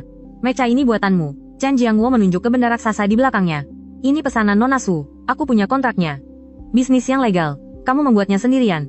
Tidak juga. Lin Mo berpikir sejenak. Ada juga Patua Wang dari tempat rongsokan sebelah. Dia membantuku mengangkat pelat baja. Chen Jiangwo menarik napas dalam-dalam, menahan rasa tidak percaya di dalam hatinya. Kalau begitu, apa kamu tahu prinsip di balik ledakan tadi? Lin Mo menggaruk kepalanya. Bukankah itu hanya bubuk batu bara yang terbakar di bawah tekanan tinggi seketika? Lalu kipas angin meniup asapnya keluar. Oh, ya, supaya apinya sedikit lebih terang. Aku menambahkan sebuah lensa pemfokus. Mungkin fokus lensanya terlalu bagus, sampai menyulut udara. Para ahli di sekitarnya yang mendengarnya jadi ingin memukulnya. Gubuk batubara apaan? Itu plasma. Kamu menggunakan gubuk batubara untuk menciptakan suhu permukaan matahari. Lensa itu. Bagaimana caramu mengasahnya? Seorang ahli optik tidak tahan untuk bertanya. Oh, yang itu. Lin Mo menunjuk ke sebuah mobil Bentley tidak jauh dari sana. Aku lihat mobil ini parkir di pinggir jalan. Lampu depannya terang sekali. Kulihat tidak ada pemiliknya. Jadi aku bongkar dan asah saja. Kualitas kacanya bagus, cukup tahan panas. Di tengah kerumunan, Wang Yue yang baru saja selesai ganti celana mendengar ini. Matanya berputar ke belakang dan dia pingsan. Chen Jiangguo menatap Lin Mo, seolah-olah sedang melihat alien. Dia tiba-tiba menyadari, pemuda di hadapannya ini, mungkin sama sekali tidak tahu benda apa yang telah dia ciptakan. Di matanya, semua ini sepertinya adalah hal yang biasa. Inikah yang namanya jenius? Saat itu, Su Zhenhai akhirnya sadar dan berjalan maju dengan gemetar. Dia memegang tangan Lin Mo yang penuh oli. Sistem tenaga mecha ini. Bagaimana caramu mengatasi hilangnya transmisi energi? Kami sudah menghitungnya sejak lama. Dengan ukuran sebesar ini, kabelnya seharusnya sudah lama terbakar. Oh, itu mudah. Aku melapisi bagian luar kabel dengan bubuk grafit, lalu mengukusnya dengan panci presto. Aku menemukan kalau cara ini bisa mengurangi hambatan listrik dan juga bisa mendinginkan panas. Bukankah ini cara kuno yang sangat mendasar? Aku belajar dari tutorial di internet, mengukus bubuk grafit dengan panci presto. Seorang ahli material memegangi dadanya. Dia mengeluarkan pil jantung dari sakunya. Itu adalah prinsip pembuatan bahan superkonduktor grafena, meskipun sangat disederhanakan. Tetapi logika intinya ternyata benar. Orang ini membuat bahan superkonduktor dengan panci presto. Chen Jiangguo menarik napas dalam-dalam. Tatapannya menjadi sangat tajam. Dia berbalik dan memberitahu ajudan di belakangnya. Sangat rahasia tingkat 1 untuk markas komando zona perang. Hapus semua rekaman pengawas di sini. Semua orang yang pernah melihat mecha ini harus menandatangani perjanjian kerahasiaan tingkat S. Seumur hidup tidak boleh membocorkan sepatah kata pun. Kemudian, dia menatap Lin Mo. Wajahnya menunjukkan senyum ramah. Nak Lin, bagaimana bisnis bengkelmu? Hah, sudahlah. Lin Mo menghela napas. Awalnya aku mengandalkan sisa pembayaran pesanan ini untuk memperbaiki atap. Hasilnya, demi mengangkut benda ini, atapku malah kubongkar. Sekarang masih bocor. Chen Jiangguo melambaikan tangannya dengan megah. Tidak perlu diperbaiki. Negara akan membangunkan yang baru untukmu. Benarkah? Bisa bangun yang ada AC-nya. Senyum Chen Jiangguo semakin lebar. Bukan hanya ada AC, tapi juga ada penjaga, lengkap dengan laboratorium pribadi. Ada terowongan angin, ada lapangan tembak. Kamu mau mengelas apa saja? Silakan. Bahan baku tak terbatas. Biaya listrik gratis. Lin Mo tertegun sejenak, mundur setengah langkah dengan waspada. Tawaran sebagus ini. Bapak, jangan-jangan Anda ingin saya memperbaiki kapal induk. Biar ku beritahu. Aku tidak punya lisensi. Aku ini tukang las ilegal. Chen Jiangguo tertawa terbahak-bahak. Dia menepuk bahu Lin Mo dengan sangat keras sampai Lin Mo hampir terduduk. Tidak punya lisensi. Kenapa takut? Mulai hari ini, negara yang akan memberimu lisensi. Kamu adalah teknisi kelas khusus. Kamu adalah tukang las kebanggaan negara. Dia menoleh, menatap mecha yang berkilauan di bawah sinar matahari. Api semangat berkobar di matanya. Dengan benda ini, reptelnya negara elang, atau eksoskeleton apapun itu, semuanya cuma mainan. Nak Lin, ayo. Ikut aku kembali ke markas. Kita ke lapangan tembak untuk mengujinya dengan benar. Kekuatan sebenarnya dari model buatanmu ini. Lin Mo tampak sangat bingung. Pergi ke lapangan tembak. Apa Nona Su akan melunasi sisa pembayarannya? Su Qing di samping mengangguk sekuat tenaga. Aku bayar sekarang. 2 kali lipat. Tidak, 10 kali lipat. Tepat pada saat itu, ponsel Lin Mo tiba-tiba berdering. Itu adalah nomor asing dari luar negeri. Lin Mo mengangkat teleponnya. Terdengar suara berbahasa Mandarin yang kaku dari seberang telepon. Tuan Lin, kami dari perusahaan Raytheon Amerika. Kami baru saja melihat melalui satelit reaksi panas di Villa Puncak Awan.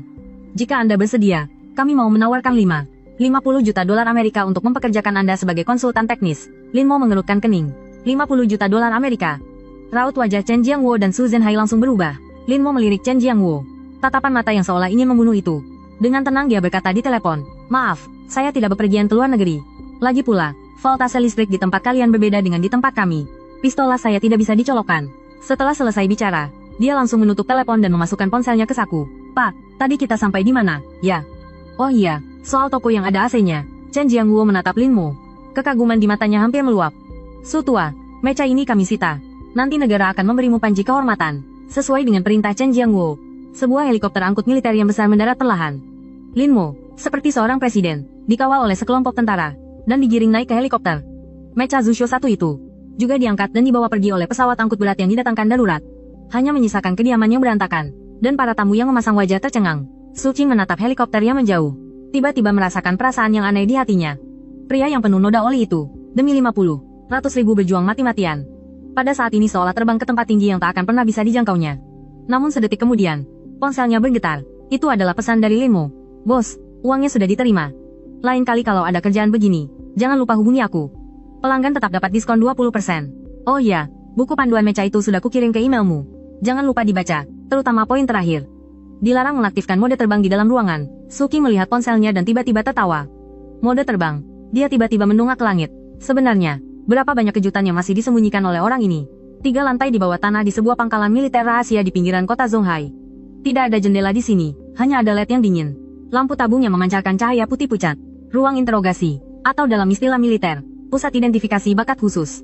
Suhu di dalam ruangan dijaga konstan pada 22 derajat. Tetapi para ahli senior berambut ubanan yang duduk di seberang, dahi mereka dipenuhi butiran keringat. Lin Mo duduk di kursi logam khusus, borgol di tangannya sudah dilepaskan. Di hadapannya ada secangkir teh Dahong Pao yang masih panas. Kamerat Lin, bahkan jika ini demi dirimu sendiri, kumohon, kau harus mengatakan yang sebenarnya. Yang bertanggung jawab, sebagai penanya utama adalah seorang pria tua yang mengenakan kacamata tebal. Dia adalah pakar terkemuka di bidang dinamika, akademisi Li Changgeng. Saat ini, dia sedang menunjuk diagram struktur di layar proyektor. Jari-jarinya gemetar seolah sedang bermain piano. Mengenai perangkat penstabil tegangan untuk inti energi ini, atau yang kau sebut pelindung kebocoran listrik itu, kami baru saja melakukan simulasi sebanyak 300 kali menggunakan superkomputer. Kesimpulan yang didapat adalah, struktur topologi dari benda ini memiliki kemiripan 80% dengan medan konfinemen magnetik perangkat tokamak. Katakan padaku, apa ini juga hasil pemikiranmu saat di bengkel? Lin Mo memegang cangkir tehnya, dengan wajah polos meniup. Buih teh yang mengambang di permukaan. Tuan, saya sungguh tidak membohongi Anda. Itu cuma kotak sekring untuk mencegah kebocoran listrik.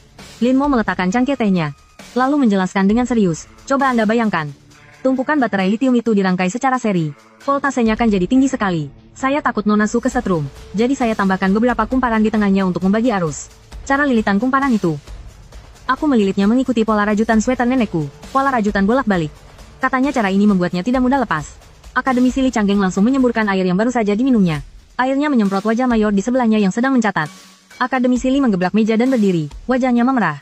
Kau sebut penahan nonlinear medan magnet melingkar itu merajut sweater. Apa kau tahu flux magnetik dari struktur ini? Berapa kepadatannya? Kepadatannya 12 Tesla. Ini adalah medan magnet superkonduktor suhu ruangan yang bahkan sulit dicapai oleh laboratorium manusia saat ini. Kau berhasil membuatnya hanya dengan merajut sweater dari kawat tembaga dan kawat email. Lin Mo menciutkan lehernya, terlihat sedikit sedih. Yah, aku juga tidak bisa bilang kalau aku melilitnya asal-asalan. Aku benar-benar merasa lilitan seperti itu. Terlihat bagus dan pelepasan panasnya juga cepat. Kalau Bapak tidak percaya, akan kubawakan sweater itu untuk Bapak lihat. Ada di dalam lemari tua di tokoku.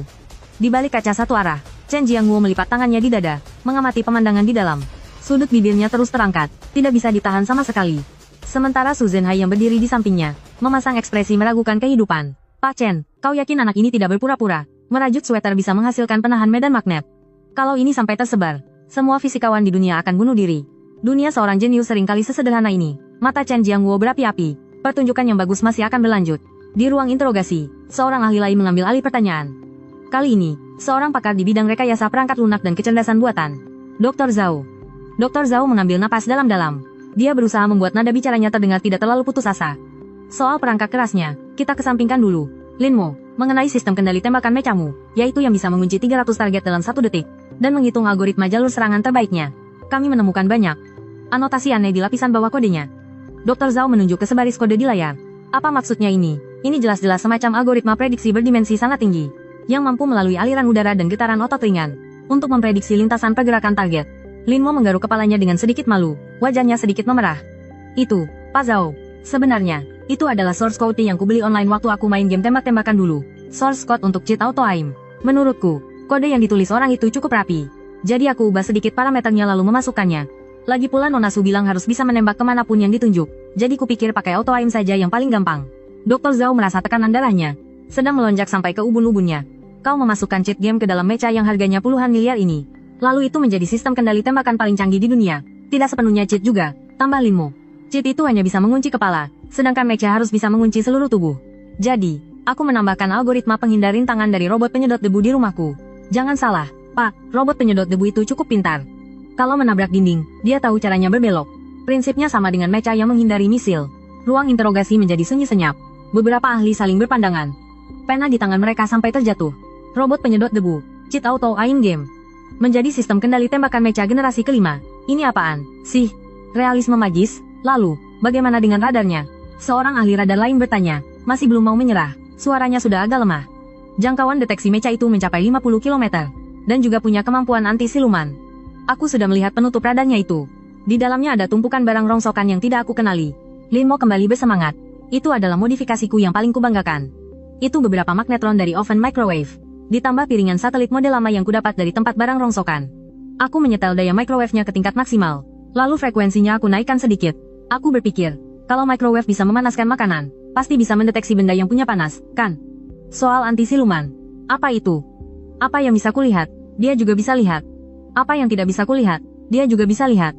Asalkan terbuat dari besi atau memiliki suhu. Di layar akan muncul titik merah. Para ahli benar-benar terkulai lemas di kursi mereka. Magnetron microwave diubah jadi radar phase array. Ini sudah bukan sains lagi. Ini sudah ilmu gaib. Saat itu, pintu ruang interogasi terbuka. Chen Jiangguo melangkah masuk, diikuti oleh Su Zhenhai di belakangnya. Para ahli serentak berdiri. Chen Jiangguo berjalan ke hadapan Lin Mo. Melihat pemuda yang memasang ekspresi apa aku harus ganti rugi. Tiba-tiba merasa dunia ini menjadi sangat menyenangkan. Chen Jiangguo menarik kursi dan duduk. Nada bicaranya menjadi serius dan hikmat. Hati Lin Mo mencelos. Pak, kalau memang mau didenda, apa bisa dicicil? Uang saya yang 500.000 itu memang sudah masuk, tapi belum saya tarik. Chen Jiangguo melambaikan tangannya, tatapannya tajam menatapnya. Berdasarkan interogasi tadi, kami akan mengklasifikasikanmu sebagai mata-mata alien, atau mengklasifikasikanmu sebagai aset negara yang tak ternilai. Lin Mo mengerjapkan mata. Apa aku tidak bisa jadi tukang las biasa saja? Tukang las biasa? Tukang las biasa tidak bisa membuat radar anti-siluman dari microwave. Chen Jiangguo tertawa. Lin Mo, aku tidak peduli. Entah teori-teorimu ini kamu pelajari dari nenekmu yang rajut, atau dari robot penyedot debu. Faktanya adalah, kamu telah menciptakan sebuah mesin yang melampaui zaman ini. Sekarang, negara perlu memverifikasi performa maksimal dari mesin ini. Lin Mo mendapat firasat buruk. Chen Jiangguo bangkit berdiri. Lapangan tembak sudah disiapkan. Aku ingin lihat, apa model buatanmu ini yang lebih keras, atau tank tempur utama kami yang lebih keras. Lin Mo sangat ketakutan sampai hampir tergelincir dari kursinya. Pak, jangan bercanda. Itu hanya sebuah model. Meskipun aku menggunakan baja yang bagus, tetap saja tidak akan tahan peluru penembus baja. Lagi pula, aku tidak bisa mengemudikan mecha untuk bertarung. Aku hanya bisa membuatnya berjalan. Karena sistemnya dimodifikasi dari cheat game. Kalau begitu anggap saja kamu sedang bermain game, kan? Su Zhenhai menyela dari samping. Tatapan matanya menunjukkan kejahilan seorang kakek-kakek usil. Lin Mo, asalkan performamu bagus selama tes. Jangankan bengkel yang ada AC-nya. Aku akan minta negara membangunkanmu sebuah PLTN. Khusus untuk mengecas mekamu juga boleh. Lin Mo menelan ludah. PLTN. Godaan ini terlalu besar. Nanti aku bisa pakai kawat las sepuasnya. Mama tidak perlu khawatir listrik jelek lagi. Kalau begitu. Kalau aku tidak sengaja merusak tanknya, tidak perlu ganti rugi, kan? Lin Mo bertanya dengan hati-hati. Chen Jiangguo tertawa terbahak-bahak. Suara tawanya menggema di seluruh ruang interogasi. Kalau kamu bisa merusak tank tempur utama tipe 99A kami, aku akan memberimu bonus. 1 unit yang kamu rusak, akan kuganti dengan 10 unit. Mata Lin Mo langsung berbinar. Dia langsung berdiri tegak. Seluruh tubuhnya memancarkan rasa percaya diri yang aneh. Baiklah, karena komandan sudah bilang begitu, saya akan mencobanya. Tapi ingat, kita sepakat hanya boleh pakai peluru latihan, bukan peluru tajam. Saya takut cat mecaku tergores. Nona Su juga akan memotong uang saya. Chen Jiangguo dan Su Zhenhai saling berpandangan. Anak ini masih saja mengkhawatirkan cat dan potongan uang. Chen Jiangguo melambaikan tangannya, pergi ke lapangan tembak. Biar anak ini memberi pelajaran pada brigade lapis baja kita. 10 menit kemudian, Lin Mo dibawa masuk ke dalam sebuah mobil jeep militer yang tertutup rapat. Tapi yang tidak dia ketahui adalah, saat ini, sebuah pangkalan latihan taktis terpadu di zona perang utara sudah terang benderang. Siaga penuh. Arus baja yang dijuluki sebagai Raja Pertempuran Darat telah berkumpul. Dan di seberang mereka, Mecha Zushio 1 yang baru saja tiba dan masih ditutupi separuh kain merah. Berdiri dengan tenang di tengah angin dingin gurun, seperti seorang penantang yang kesepian. Hanya saja, pikiran pilot si penantang ini dipenuhi dengan, kalau menang, apa bisa mengajukan permohonan untuk mengganti biaya microwave yang rusak itu juga. Lapangan uji taktis terpadu nomor 01 zona perang utara. Di sisinya, terparkir rapi 3 buah tank kelas berat. Mereka memiliki kubah meriam yang rendah, zira reaktif yang tebal, dan meriam laras licin 125 mm. Itulah tank tempur utama tipe 99K yang mewakili puncak kekuatan tempur darat saat ini. Dan di seberang mereka, sejauh 200 meter, 5 meter tingginya, Mecha Zushio 1 tampak sangat mencolok. Inilah model itu. Dan di sebelah mereka, 200 meter, 5 meter tingginya, Mecha Zushio 1 tampak sangat mencolok. Hah, jadi ini modelnya. Komandan Kompi Tank, Heita, duduk di kubah meriam tank utama sambil mengunyah permen karet. Dengan ekspresi meremehkan. Tawa dari kru tank lain terdengar dari walkie-talkie-nya. Kudengar itu didatangkan dari Zonghai. Sepertinya itu hadiah ulang tahun untuk anak orang kaya. Apa komandan mabuk? Menyuruh kita latihan dengan mainan. Target sebesar ini. Kalau tidak bergerak, sekali tembak bisa kuhancurkan jadi debu. Jangan lengah. Kudengar benda itu menguapkan sebuah bukit buatan. Itu kan target diam. Kita ini benteng baja yang bergerak. Seberapa cepat kedua kakinya yang kurus itu bisa berlari? Menurutku itu cuma obor berjalan. Di panggung kehormatan, Chen Jiangguo, Su Zhenhai, dan para petinggi militer lainnya duduk dengan tegap dan serius. Layar raksasa menampilkan berbagai data secara real-time. Chen Jiangwo memberi perintah melalui mikrofon. Saat ini, Lin Mo sudah duduk di dalam kokpit. Meskipun pernah mengemudikannya sekali, tapi itu hanya berjalan beberapa langkah di atas rumput. Sekarang, di tengah gurun, menghadapi 3 tank yang penuh aura membunuh. Bohong kalau bilang tidak gugup. Sistem telah menyelesaikan identifikasi medan. Medan berpasir. Disarankan untuk mengaktifkan mode off-road. Suara elektronik terdengar di benaknya. Lin Mo tertegun sejenak, lalu mengaktifkan perintah. Output daya dikonfirmasi meningkat hingga 40%. Sensitivitas giroskop diatur ke maksimal. Seiring dengan konfirmasi dari Lin Mo, mecha itu mengeluarkan suara gesekan mekanis yang membuat jantung berdebar. Dari telapak kaki mekanisnya yang semula rata, tiba-tiba muncul beberapa cakar tajam titanium alloy sepanjang setengah meter, mencengkeram dalam ke tanah berpasir. Ini adalah subjek 1, manuver menghindar dan kemampuan bertahan hidup. Suara wasit terdengar dari pengeras suara. Tim tank biru menggunakan sistem pertempuran laser simulasi. Mecha tim merah yang terkena tembakan akan dianggap kalah. Hitung mundur, 3, 2, 1, mulai. Mesin ketiga tank itu meraung bersamaan. Pipa knalpot menyemburkan asap hitam, roda rantainya menggulung debu pasir. Mereka menyerbu mecha dengan taktik formasi segitiga. Melihat kecepatan ini, Lin Mo menatap titik merah di HUD-nya. Jauh lebih cepat dari motor listrik bututku. Tank yang memimpin mulai menembak lebih dulu. Meskipun itu laser simulasi, moncong meriamnya tetap menyemburkan api dan asap peluru hampa. Namun, detik berikutnya, senyumannya membeku di wajah. Mecha merah itu tiba-tiba menghilang. Bukan menghilang. Gerakannya terlalu cepat, yang terlihat hanyalah mecha itu tidak berbalik dan lari dengan canggung seperti manusia, melainkan bagian atas tubuhnya yang besar. Tiba-tiba menjadikan pinggangnya sebagai poros dan melakukan gerakan mengiringkan tubuh 90 derajat yang aneh. Persis seperti adegan menghindari peluru di film The Matrix. Ini adalah baja setinggi 5 meter dan berbobot puluhan ton yang melakukannya. Berhasil menghindar. Seorang mayor jenderal di panggung kehormatan, langsung menemukan teropongnya. Benda puluhan ton bisa melakukan manuver menghindar ke samping seperti ini. Apa poros pinggangnya bisa menahannya? Lin Mo tidak peduli apakah porosnya bisa menahannya atau tidak. Dia hanya tahu cheat auto aim itu. Oh, bukan. Fungsi menghindar pasif dari sistem kontrol tembakan itu secara otomatis memicu peringatan. Beberapa target terkunci, disarankan untuk menyerang secara proaktif. Lin Mo melihat 3 titik merah di layar yang semakin mendekat. Sifat keras kepala khas montir di dalam dirinya pun muncul. Ngerjain aku karena nggak punya amunisi, ya? Baiklah, akan kubongkar kalian semua. Lin Mo mendorong tuas kendali dengan kencang. Kedua kakinya menginjak pedal. Kipas turbin di belakang mecha tiba-tiba berakselerasi. Meskipun tidak menyemburkan api, tapi daya isapnya yang besar menggulung pasir kuning ke udara. Kedua kaki mecha itu mengerahkan kekuatan penuh. Ternyata langsung melesat. Zushou 1 melesat seperti udang sentadu baja raksasa. Satu lompatan saja sudah melintasi jarak puluhan meter. Langsung mendarat di atas tank yang ada di sisi kiri. Terdengar suara dentuman keras. Para kru di dalam tank hanya merasa seolah-olah langit runtuh. Bobot seberat 28 ton menghantam ke bawah. Sistem suspensi tank mengeluarkan suara yang memilukan. Roda rantainya langsung amblas ke dalam pasir. Setengah meter dalamnya. Rasa ini, kena slam-dunk di kepalamu. Lin Mo berteriak tanpa sadar. Mecha itu tidak berhenti. Dia memanfaatkan momentum saat jatuh. Satu tangan mekanisnya mencengkeram laras meriam tank. Ini laras senjata kalian, kan? Kelihatannya cukup kokoh. Bisa tidak ya, dijadikan linggis? Lin Mo mengendalikan lengan mekanisnya dan menariknya ke atas dengan paksa. Sistem hidrolik elevasi meriam yang dibanggakan tank itu, di hadapan kekuatan mecha yang tidak masuk akal, hanyalah seperti mainan plastik yang rapuh. Diiringi suara semburan oli hidrolik, laras meriam 125 mm itu ternyata dibengkokkan secara paksa. Menjadi sudut siku-siku 90 derajat. Tank nomor 1 kehilangan kemampuan tempur. Terdengar suara wasit dari pengeras suara. Dengan suara gemetar. Inilah yang disebut serangan dari dimensi yang berbeda. Benar-benar bukan produk dari era yang sama. Dua tank yang tersisa panik. Heita berteriak, menyebar. Jangan biarkan dia mendekat. Ini benar-benar keterlaluan. Membengkokkan meriam dengan tangan kosong. Tapi mecha itu sama sekali tidak memberi mereka kesempatan. Saat ini, Lin Mo sudah terlalu asyik bermain. Dia menyadari bahwa kemampuan manuver mecha ini bahkan lebih mulus daripada kunci pas yang biasa dia gunakan untuk reparasi. Karena ini mode off-road, ayo kita lari. Mecha itu melompat dari tank nomor 1, mendarat dengan keempat anggota tubuhnya. Benar, untuk menjaga keseimbangan, Lin Mo mengubah mecha ke mode hewan buas. Sekarang, mecha itu lebih mirip gorila mekanik berwarna merah, berlari liar di atas pasir menggunakan tangan dan kakinya. Kecepatannya sangat tinggi hingga meninggalkan bayangan. Beberapa detik kemudian, dia berhasil menyusul tank nomor 2. Kali ini Lin Mo tidak membengkokkan laras meriamnya, melainkan mengulurkan tangan mekanisnya. Model. Dengan sangat akurat mengunci roda penggerak lantai tank, Lin Mo berteriak. Sistem hidrolik mecha beroperasi dengan kekuatan penuh. Di bawah tatapan ngeri semua orang, tank seberat 50 lebih ton itu, satu sisinya terangkat secara paksa. Tank itu terguling ke samping seperti kura-kura yang terbalik. Lantainya masih berputar di udara, mengeluarkan suara dengungan tak berdaya. Kendaraan nomor 2 terbalik, kehilangan kemampuan tempur. Tersisa satu kendaraan terakhir, yaitu kendaraan milik Heita.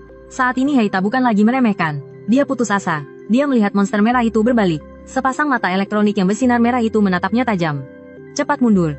Tapi kecepatan mundur tank mana bisa secepat monster itu? Mecha itu hanya butuh 2 langkah besar untuk sampai di depannya. Tapi kali ini dia tidak menyerang, melainkan tiba-tiba berhenti. Lin Mo melihat pemberitahuan di layar, sisa energi 10%. Disarankan untuk masuk ke mode hemat energi. Aduh, baterainya habis. Lin Mo sedikit kesal. Baterai ini benar-benar tidak awet. Coba dari awal aku pasang beberapa set lagi. Karena sudah mau habis baterai, lebih baik diselesaikan dengan cepat. Lin Mo menatap tank yang di depannya. Yang gemetaran itu. Tiba-tiba dia teringat tombol kebenaran itu. Pemimpin bilang tidak boleh pakai peluru tajam. Kalau begitu aku takut-takuti saja dia. Lin Mo menekan tombol pengeras suara, menaikkan volume hingga maksimal. Mecha itu perlahan menegakkan tubuhnya, menghalangi cahaya lampu sorot. Bayangan besar menyelimuti tank. Akhirnya, rongga dada Mecha itu bergetar, mengeluarkan suara Lin Mo yang sudah diperkeras, suara yang penuh dengan gaya jalanan. Abang-abang di dalam, kendaraan ini masih mau dipakai. Kalau tidak, aku ambil buat rongsokan. Lihat kondisinya, 50.000 per kilo. Aku ambil ya. Di panggung kehormatan, Chen Jiangwo. Walaupun kata-katanya kasar, tapi ini sangat menghina. Heita menggertakkan giginya, masih ingin memutar meriam untuk melawan. Melihat itu, Lin Mo menghela napas. Dikasih cara baik-baik tidak mau, maunya cara kasar. Dia mengendalikan Mecha untuk mengangkat kaki kanannya, dengan tepat menginjak cincin meriam tank, membuat meriamnya tidak bisa bergerak sedikit pun. Kemudian Mecha itu membungkuk, wajah logam raksasanya, mendekat ke depan teleskop pengamatan tank. Pelindung wajah Mecha itu terbuka, memperlihatkan layar LED di dalamnya yang penuh dengan kode acak. Di atasnya bergulir tulisan dari Lin Mo, yang baru saja dia ketik sebaris kalimat. Servis profesional, C.WC, beli barang elektronik bekas harga tinggi. Telepon 138. Heita melihat iklan raksasa di teleskopnya dan akhirnya menyerah. Aku menyerah, jangan dibongkar. Kalau dibongkar lagi, aku harus menulis laporan evaluasi diri. Saat Heita membuka palka dan mengangkat kedua tangannya, seluruh lapangan uji coba bergema dengan suara sirene pertahanan udara yang memekakkan telinga. Itu adalah sinyal berakhirnya latihan. Tim merah menang. Waktu yang dibutuhkan 3 menit 24 detik. Kerugian tempur, 0. Lin Mo menghela napas lega, membuat Mecha itu duduk di tanah. Bahaya. Kalau bertarung lebih lama lagi, baterainya benar-benar akan habis. Saat ini, suasana di panggung kehormatan sudah sangat gempar. Su Zhenhai begitu bersemangat sampai melempar tongkatnya, meraih tangan Chen Jiangwo dan mengguncangnya kuat-kuat. Kamu lihat itu. Postur lari seperti binatang buas itu, dan juga penyesuaian dinamis pusat gravitasinya. Itu adalah puncak dari ilmu biomimetika. Kita sudah mengerjakannya selama 10 tahun tapi tidak berhasil, malah dia berhasil membuatnya di pasir. Hanya butuh 2 langkah untuk melakukannya. Chen Jiangwo menarik napas dalam-dalam, matanya sedikit memerah. Sebagai seorang veteran, yang dia lihat bukan hanya teknologi, melainkan masa depan. Mobilitas seperti ini, kekuatan seperti ini, jika diproduksi secara massal di medan perang, itu akan menjadi mimpi buruk bagi musuh. Siapkan mobil, saya ingin secara pribadi membukakan pintu untuk insinyur kita. Saat ini, Lin Mo sedang memanjat keluar dari kokpit. Angin gurun sangat kencang, meniup seragam kerjanya yang tipis hingga berkibar kencang. Dia melihat ke kejauhan, ke tank yang laras meriamnya telah dia bengkokkan. Lalu melihat lagi ke tank yang terbalik, hatinya terasa sedikit ciut. Saat itu, mobil jeep Chen Jiangwo melesat ke kaki Mecha. Chen Jiangwo melompat turun dari mobil, mendongak menatap Lin Mo yang berdiri di atas lutut Mecha. Baru saja hendak mengucapkan beberapa kata pujian yang menyentuh hati. Dia mendengar Lin Mo berteriak ke bawah, "Pak pimpinan, itu laras meriamnya memang bengkok, tapi tadi aku sudah lihat. Itu disebabkan oleh penerimaan gaya hidrolik yang tidak merata. Aku bisa memperbaikinya. Jangan potong bonusku, ya, beri aku las aset Elena, dan juga dongkrak. Dalam setengah jam aku bisa meluruskannya kembali. Aku ahli dalam pekerjaan ini." Di tengah angin, Chen Jiangwo tertegun sejenak. Akhirnya, dia tidak bisa menahan tawanya sampai meneteskan air mata. Laras meriam yang bengkok itu, potong saja dan kirim ke museum militer. Itu adalah saksi dari titik balik dalam sejarah perang manusia. Lin Mo menggaruk-garuk kepalanya. Boros sekali. Besi tuannya bisa dijual kepadaku tidak?